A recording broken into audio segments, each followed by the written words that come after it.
Il y a eu donc une enquête de la RTS l'année dernière qui montrait que plus de 87 milliards étaient investis chez les gros pollueurs, Exxon et Inditex par exemple, sur 2 secteurs, textile et pétrolier et textile. Et c'était justifié ou expliqué par les gestionnaires de fonds d'une façon technique. Ce sont des grosses capitalisations. Ils ont besoin de placer des fonds, ils ont besoin de placer de la liquidité. C'est l'économie d'aujourd'hui. Ce sont des sociétés qui se corrigent, donc ils sont investis, et c'est que 1% du portefeuille, c'est un petit pourcentage du portefeuille.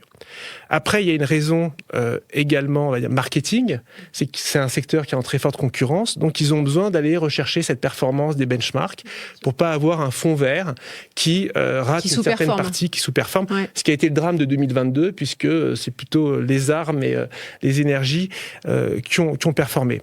Donc c'est cette incohérence, parce qu'on est dans un marché compétitif de court terme, il faut assurer la performance, et ça existe encore.